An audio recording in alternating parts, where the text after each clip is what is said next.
Welcome to physics burner. আজ তোমাদেরকে class 10-এর এবিটিএ টেস্ট পেপার এর সেকেন্ড পেজ অর্থাৎ পেজ নাম্বার 82 করাবো। এর আগের ভিডিওতে আমরা পেজ নাম্বার 32 করিয়েছি, ভিডিওটা দেখে নেবে ওখান থেকে, আমাদের ডিসক্রিপশন বক্সে এই চ্যানেলে দেওয়া থাকবে। এছাড়া এর জন্য আলাদা করে আমি প্লে লিস্টও বানাচ্ছি। তো আজকে পেজ নাম্বার 82 এর যে 36টা শর্ট কোশ্চেন হয় প্রত্যেকটা সলিউশন করে দেখাবো এবং কনসেপচুয়ালি ভালো করে দেখবি এবং খাতাতে নোট ডাউন করতে শুরু করবি। প্রথম কোশ্চেন দেখো আছে ফিজিক্যাল সায়েন্স বিভাগ কতে, মেরু যদি দেখা যায় বায়ুমণ্ডলে কোন স্তরে? উত্তর হবে আয়ন মণ্ডলে। থার্মোস্ফিয়ারের অন্তর্গত আয়ন মণ্ডল বলা হয়। আচ্ছা, মেরু যদি ছাড়া এখান থেকে আর কি কোশ্চেন করতে, বেতার তরঙ্গ কোথায় প্রতিফলিত হয়? সেটাও কিন্তু আয়ন মণ্ডলে হবে। পরের কোশ্চেন 1.2-তে আছে এসটিপিতে 5.6 লিটার CO2 এর ভর। দেখো এর আগের পেজও যদি দেখো সেখানে হাইড্রোজেনের কথা বলা ছিল, এখানে এসটিপিতে 5.6 লিটার CO2 ভর বলেছে। দেখে না, একটু এখানটা বোঝার দরকার আছে যে এসটিপিতে যে কোনো গ্যাসের ভর কত হয়, যে কোনো গ্যাসের ভর হয় 22.4 লিটার, ঠিক আছে, 22.4 লিটার। তাহলে এখন বলছে CO2 এর ভর কত হবে 5.6 লিটারে। দেখো CO2 এর ন্যাচারাল কত হয়, এর আণবিক ভর কত হয়, এর 12 আর 16 দুগুণে 32 অর্থাৎ 44 গ্রাম হয় এর আণবিক ভর। তাহলে লিখবে কিভাবে? 5.6 লিটার মানে লিটারটা আগে, তাহলে লিখতে হবে 22.4 লিটার CO2। গ্যাসের ভর কত হয়? গ্যাসের ভর 44 গ্রাম। তাহলে একে কত? 44/22.4 গ্রাম। আর 5.6 জানতে চেয়েছে, তাহলে 44 × 5.6/22.4।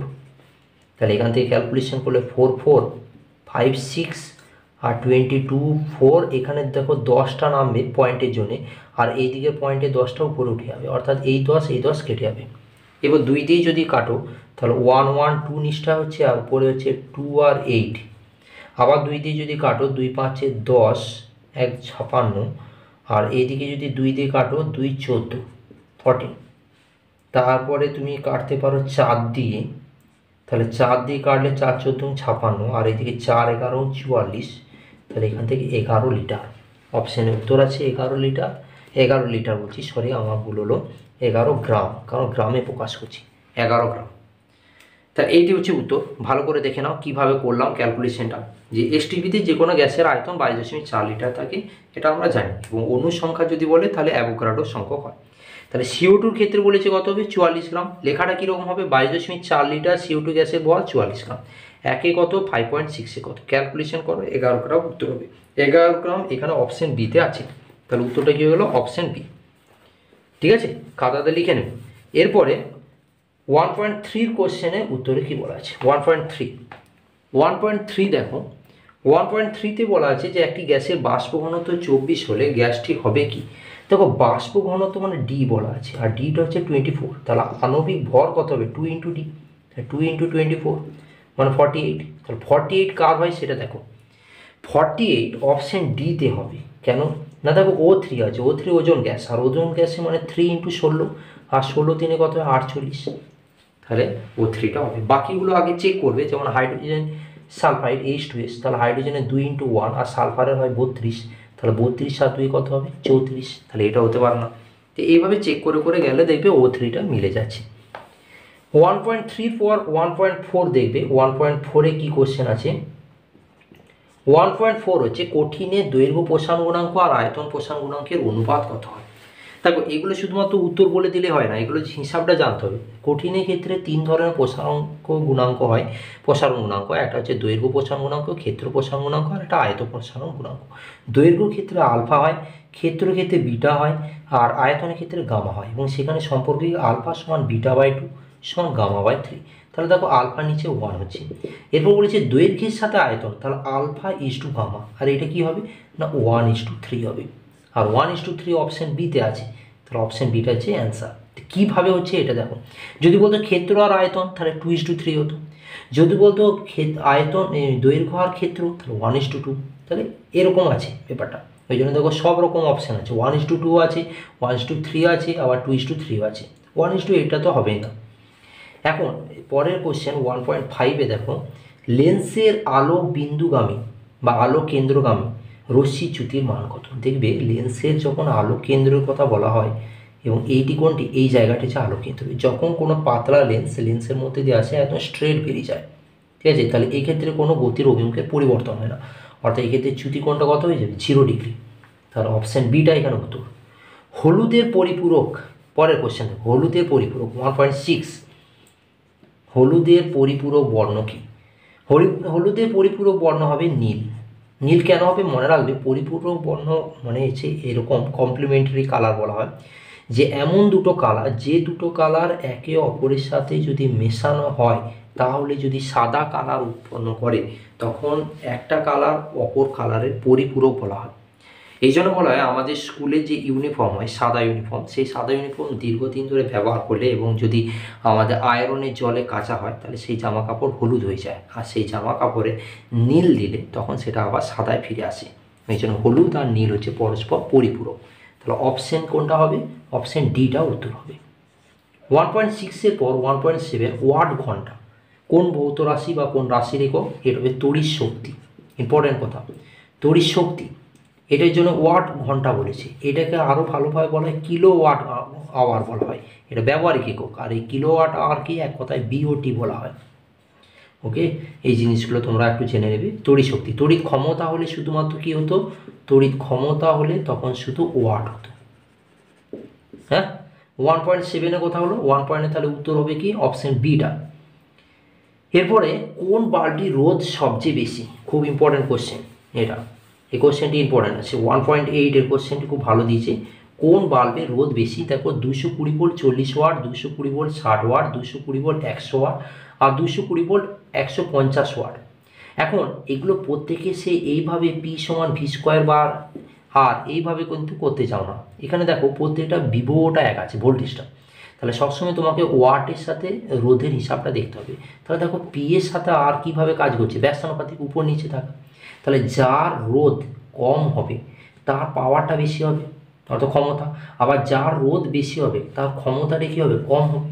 তাহলে এই অপশানের মধ্যে দেখে নাও যে ক্ষমতা কার কম আছে, অপশান এতে দেখো ক্ষমতা কম আছে 220 ভোল্ট হাইফেন 40 ওয়াট। তার রোধ বেশি বলেছে, তার রোধ বেশি মানে কি ক্ষমতা কম হতে হবে, তাহলে উত্তর এইটি হবে অ্যান্সার। যদি বলতো রোধ কার কম, তাহলে যার ক্ষমতা বেশি, তখন উত্তর হতো 150 মানে 150। 1.9 উত্তর দেখো, গাছের বয়স নির্ধারণের ক্ষেত্রে কি হয়, কার্বন 14 কার্বন ডেটিং করে পাওয়া যায়, এটা কার্বনের আইসোটোপ বলা হয় এবং তেজস্ক্রিয় আইসোটোপ। এটা হচ্ছে অপশন সিতে উত্তর আছে। 1.10 পর্যায় সারণী 15 নম্বর শ্রেণীকে কি বলা হয়, দেখো 15 নম্বর শ্রেণীকে বলা হয় আমাদের নিকোটোজেন, আর 16 নম্বরকে বলে চ্যালকোজেন, আর 17 নম্বর হ্যালোজেন, 18 নম্বর হচ্ছে নিষ্ক্রিয়। তাহলে এখানে নিকোটোজেন হবে অর্থাৎ অপশন বি, যেখানে নাইট্রোজেন দিয়ে শুরু হয়। 1.11 অর্থাৎ 11 কোশ্চেন, ত্রিবন্ধনযুক্ত একটি সমযোজী মৌলিক অণু কি, ত্রিবন্ধন হলে নাইট্রোজেন হয়, আর নাইট্রোজেনের ক্ষেত্রে বন্ডিংটা হয় এরকম, আর মাথায় কী হয়, এক জোড়া লোন পেয়ার থাকে, এটা হচ্ছে ত্রিযোজী, আমাদের সমযোজী মৌলিক অণু হিসাবে ধরা হয়, ত্রিবন্ধন থাকে। 1.12তে আছে অ্যানোড মাডে যে ধাতু পাওয়া যায়, অ্যানোড মাডে এইখানে তো উত্তর হবে গোল্ড, গোল্ড অর্থাৎ এইউ, এছাড়া মনে রাখবে এজি এবং পিটি দুটোই থাকে, তাহলে এইউ এজি পিটি। এটা এরকমভাবে কোশ্চেন করে যে অ্যানোড মাডে কোন ধাতু পাওয়া যায়, এবার তখন বলতে পারো সোনা, তখন বলতে পারো রূপো, তাছাড়া প্লাটিনাম, আর এইটাকে অ্যানোড মাড বলা হয়। হ্যাঁ, এটা কোথাতে পাওয়া যায় বলো তো, এটা তোমাদের বলা হয় আমাদের অ্যানোড পাত্রে পাওয়া যায়। আচ্ছা, এরপরে দেখো কোশ্চেন হচ্ছে 1.13 মানে 13 কোশ্চেনটা, এগুলো লিখে নেবে সব। 1.13তে দেখো, কোন গ্যাসের সংস্পর্শে নেসলার বিকারক বাদামি হয়, তার নেসলার বিকারক বা নেসলার বিকারক কোথায় পাওয়া গেছে, অ্যামোনিয়ার কাছে নেসলার বিকারক। হ্যাঁ, পটাশিয়াম মার্কিউরিক আয়োডাইড হয় K2AgI4, নেসলার বিকারক বাদামি কালার হয়, মনে রাখবে এইগুলো কোশ্চেন করে। তাহলে এটা হবে NH3 অ্যামোনিয়া। 1.14 কার্বন বিজারণ পদ্ধতিতে নিষ্কাশন করা হয় কাকে, জিঙ্ক, কার্বন বিজারণ পদ্ধতিতে নিষ্কাশন করা হয়। হ্যাঁ, কার্বন কীভাবে হয় না, জিঙ্ক অক্সাইডের সাথে যখন কার্বনের বিক্রিয়া হয় Zn আসে আর তার সাথে CO, এইখান থেকে কার্বনকে বার করানো যায় কার্বন বিজারণ পদ্ধতি। কোনটি সম্পৃক্ত হাইড্রোকার্বন নয়, সম্পৃক্ত হাইড্রোকার্বন নয় মানে কি, অসম্পৃক্ত হতে হবে। দেখো প্রথমে CH4 আছে, তারপর C2H6 আছে, C3H8 আছে, আর C2H4, তাই দেখো C2H4টা এখানে উত্তর হবে, C2H4 কেন না, আমাদের সেই অসম্পৃক্ত হাইড্রোকার্বনের দুটো সূত্র হয়, একটা CnH2n হয় আর একটা CnH2n-2 হয়। দেখো এখানে যদি আমি 2 বসাই n এর জায়গায়, তাহলে আর এদিকে 2 দুগুণে 4, তাহলে এটা অসম্পৃক্ততে পড়ে যাচ্ছে। আর যদি CH4 C2H6 দেখো, তাহলে CH4 এর ক্ষেত্রে কী সূত্র হচ্ছে CnH2n+2, এটা হচ্ছে সম্পৃক্ত। তাহলে এখানে 1 বসালে 2 একে 2 অর্থাৎ 2 মানে হচ্ছে 4, তাহলে 2 দুগুণে 4 CH4 হচ্ছে। C2H6 এটার ক্ষেত্রে একই, এই সূত্রটা পড়বে। C3H8 এইটা এই সূত্র পড়বে। তাহলে এই সূত্রটা কিসের না, এটা হচ্ছে সম্পৃক্ত। আর এখানে জানতে চেয়েছে সম্পৃক্ত নয় কোনটা, তখন এইটা। দেখো এইগুলো তোমরা এই সূত্রগুলো মনে রাখবে আর এখানে অ্যাপ্লাই করবে। হ্যাঁ, বুঝে বুঝে করবে ব্যাপারটা, আমি এটা বলতে চাইছি যে বুঝে নেবে যে কী সূত্রতে অ্যাপ্লাই করলে কোনটা আসছে। তাহলে সম্পৃক্ত আর অসম্পৃক্ত এই দুটো হচ্ছে অসম্পৃক্তর হিসাব, আর এইটা হচ্ছে সম্পৃক্তর হিসাব। এরপর হচ্ছে বিভাগ খ। বিভাগ ঘতে চলে যাচ্ছি। বিভাগ ঘতে কি আছে, বিভাগ খ। বিভাগ ঘতে প্রথমে আছে 2.1-এ বায়ুমণ্ডলের শীতলতম স্তর কি, এটা মনে রাখবে মেসোস্ফিয়ার হয়। টেম্পারেচার -93°C অথবা অনেক বই দেখবে -95°C, এটা মেসোস্ফিয়ার লিখে রাখবে। এর অথবাতে কি আছে, এর অথবাতে আছে ফায়ার আইস কাকে বলে, তুমি বলতে পারো মিথেন হাইড্রেটকে ফায়ার আইস বলা হয়। হ্যাঁ, আর এর সংকেতটা মনে রাখবে 4CH4.23H2, এইটি পরীক্ষাতে বেশি দেয়। মিথেন হাইড্রেটকে বলা হয় 4CH4.23H2। ব্যাস এইটুকুই। এরপরে 2.2-তে যদি বলো বায়োগ্যাসের প্রধান উপাদান কি, রিপিট করলো কোশ্চেনটা, মিথেন গ্যাস হবে।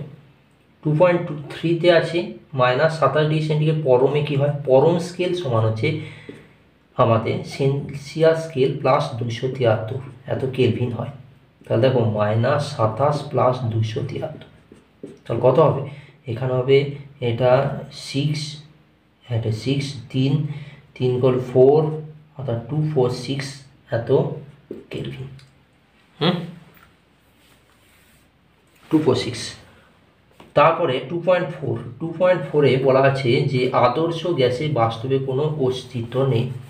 একদম ঠিক বলেছে, আদর্শ গ্যাসে বাস্তবে কোনো অস্তিত্ব নেই, সবই আমাদের বাস্তব গ্যাসের ক্ষেত্রে ধরা হয়। আর এখান থেকে আরেকটা কোশ্চেন হয়, কোন শর্তে বাস্তব গ্যাস আদর্শ গ্যাসের রূপ মেনে চলে, তখন বলা হয় নিম্নচাপ এবং উচ্চ উষ্ণতা। 2.4-এর এরপরে 2.5 আছে। 2.5 হচ্ছে তাপ সঞ্চালনের যে পদ্ধতিতে কণাগুলি স্থানচ্যুত ঘটে না, কী পদ্ধতি, সেটা হচ্ছে পরিবহন পদ্ধতি। আর যদি বলা হয় যে সূর্য থেকে যে আগত রশ্মি আমাদের তাপ সঞ্চালনের মাধ্যমে আসে এবং পৃথিবী সূর্য থেকে আসে এবং পৃথিবী বায়ুমণ্ডলকে উত্তপ্ত করে, সেই রশ্মিটির নাম কি, সেটা হচ্ছে বিকিরণ পদ্ধতি, তাপ সঞ্চালনটা। এরপরে দেখো 2.5-এর উত্তর বললাম। 2.5-এর পরে 2.5-এ অথবাতে আছে এসআই পদ্ধতিতে তাপ পরিবাহিতাঙ্কের একক কি, ওটা কে দিয়ে ডিনোট করা হয়, এবং সেটা মনে রাখবে watt, metre inverse, kelvin inverse, বা এটা লেখা যায় joule, second inverse, metre inverse, kelvin inverse, দু রকমই হয়। তাহলে watt, metre inverse, kelvin inverse এটাও বলতে পারো, কারণ জুল সেকেন্ড ইনভার্সকে ওয়াট হিসাবে ধরা হয়, আর তার সাথে মিটার ইনভার্স, কেলভিন ইনভার্স। 2.6-এ আছে যে পিজম ড্যাশ সৃষ্টি করতে পারে না। এখানে পিজম আমাদের এখানে উত্তরগুলো অনেক রকম হতে পারে।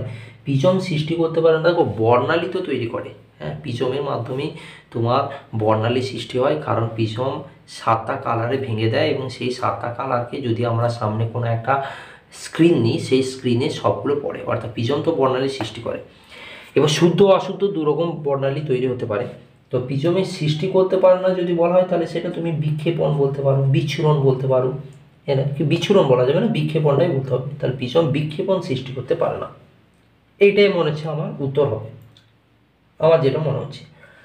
এরপরে 2.6-এর পরে 2.7, দীর্ঘ দৃষ্টি বলতে কি বোঝো। দীর্ঘ দৃষ্টি মানে যে ব্যক্তি কাছের জিনিসকে পরিষ্কার দেখতে পায় না, দূরের বস্তুকে পরিষ্কার দেখতে পায়, অর্থাৎ তার সেই সব রোগে আক্রান্ত ব্যক্তিদেরকে বলা হয় দীর্ঘদৃষ্টি ব্যক্তি। ঠিক আছে, অর্থাৎ সে দূরটা ক্লিয়ার দেখতে পাবে, কাজটা অস্পষ্ট হতে পারে, তখন দীর্ঘদৃষ্টি। তাহলে লিখবে কীভাবে, যে ব্যক্তি হ্যাঁ কাছে বস্তুকে পরিষ্কার দেখতে পায়, দূরে বস্তুকে অস্পষ্ট দেখতে পায়, সেই দৃষ্টিকে দীর্ঘদৃষ্টি বলা হয়। আর মনে রাখবে দীর্ঘদৃষ্টিকে হাইপার মায়োপিয়া বা মেট্রোপিয়া বলা হয়, এবং এক্ষেত্রে যে লেন্স ইউজ করা হয় সেটা হচ্ছে উত্তর লেন্স, এটা মনে রাখার কি সুবিধা, মনে রাখবে বড় রোগ হলে ছোট লেন্স ইউজ করা হয়, আর মায়োপিয়া হচ্ছে কি ছোট রোগ, অর্থাৎ এখানে অবতল লেন্স ইউজ করা হয়। এইটা একটা শর্ট কোড হিসাবে মনে রাখতে পারো। 2.7 হলো। 2.7-এর পর 2.8-এ সত্য মিথ্যার কথা আছে। 2.8-এ সত্য মিথ্যাতে বলা আছে গৃহবর্তনীতে সব যন্ত্র শ্রেণী সমবায় থাকে, এটা মিথ্যা। গৃহবর্তনীতে সব সমান্তরালে যুক্ত থাকে। এলইডি পুরো নাম কি? এলইডি পুরো নাম হচ্ছে লাইট এমিটিং ডায়োড। 2.9-এর উত্তর light emitting diode, light emitting diode LED. 2.10 অর্থাৎ 10 হচ্ছে 1 পরিমাণে কত বেকারের হয়? 1 পরিমাণে হচ্ছে 20 সমান হচ্ছে 3.7 × 10⁻10 এত বেকারের হয়। 1 কুড়ি হচ্ছে 3.7 × 10⁻10 বেকারেল। 20 হচ্ছে আমাদের তেজস্ক্রিয়তার একক ধরা হয়, বেকারেল ধরা হয়, রাদারফোর্ড ধরা হয়, এগুলো সবই একক ধরা হয়। 11টা বলছে কোন শ্রেণীর সকল মৌল গ্যাসীয় হয়? সকল মৌল গ্যাসীয় হয় কোন শ্রেণীতে? না, সেটা হচ্ছে 18 নম্বর শ্রেণী। 18 নম্বর শ্রেণী সকল মৌল গ্যাসীয় হয়। দুটি বিরল মৃত্তিকা অথবা আছে দুটো বিরল মৃত্তিকার মৌলের নাম কি? লুটেশিয়াম এলিউ, ল্যান্থানিয়াম এলএ, হ্যাঁ এগুলো বলতে পারো লুটেশিয়াম, ল্যান্থানিয়াম, এলিউ আর এলএ। আচ্ছা, তারপরে কি কোশ্চেন আছে? শূন্য স্থান পূরণ করো। ক্ষার ধাতু জলের সাথে বিক্রিয়ায় কি উৎপন্ন করে? ক্ষার ধাতু যদি জলের সাথে বিক্রিয়া করে তাহলে যে গ্যাসটি উৎপন্ন হবে সেটা হচ্ছে হাইড্রোজেন গ্যাস। এটা কত উত্তর বললাম আমি? এটা বললাম 2.12 এর উত্তর, হাইড্রোজেন গ্যাস। 2.13-তে আছে যে অষ্টক সংকুচিত হয়েছে এরূপ একটি যৌগের নাম বলো। এটাকে তুমি যে কোনো একটা যৌগ, লিথিয়াম হাইড্রাইড LiH বলতে পারো, BF3, এটা দিতে পারো, এগুলো যে কোনো একটা।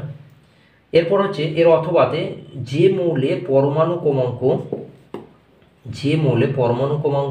20 তার যোজ্যতা কত? খুব ইম্পর্টেন্ট। 20 কার হয় বলো তো? 20 ক্যালসিয়ামের হয়। আর ক্যালসিয়াম মনে হচ্ছে 2, 8 আর 2। মনে রাখবে শেষ কক্ষের ইলেকট্রনটাকে যোজক ইলেকট্রন বা যোজ্যতা ইলেকট্রন বলা হয়, আর শেষ কক্ষেরই যেটা থাকে সেটাই তার যোজ্যতা হয়। কিন্তু কন্ডিশন আছে, যদি তার ভ্যালু 1 থেকে 4-এর মধ্যে হয় তাহলে যোজ্যতা সেটাই, ঠিক আছে? অর্থাৎ 1 থাকলে 1, 2 থাকলে 2, 3 থাকলে 3, 4 থাকলে 4, যোজ্যতা সেটা হবে। কিন্তু যদি সে 5 থেকে 8-এর মধ্যে থাকে তখন নিয়ম হচ্ছে 8 থেকে তাকে বিয়োগ করতে হয়। যদি 5 থাকতো তাহলে যোজ্যতা 5 বলতাম না, যোজ্যতা 8 - 5 অর্থাৎ 3 বলতাম। কিন্তু যেহেতু এখানে লাস্টে 2 আছে তাহলে যোজ্যতা কত হবে? 2। তাহলে এই ব্যাপারটা বুঝতে হবে তোমাকে, যে 2 লাস্টে যেটা থাকে সেটাই উত্তর, এটা নয়। কিন্তু 2 কেন হলো না? 1 থেকে 4-এর মধ্যে হলে সেটা তার উত্তর, কিন্তু 5 থেকে 8 হলে তখন বিয়োগ। তাহলে লাস্টে যদি 8 থাকতো তাহলে কি করতাম? 8 থেকে 8 বিয়োগ করে 0 করে দিতাম, অর্থাৎ যোজ্যতা নাই। হ্যাঁ, 7 থাকলে কত হতো? 8 - 7 অর্থাৎ 1 হতো। তাই যোজ্যতাটা এইভাবে বিচার করা হয়, এটা দেখে নাও।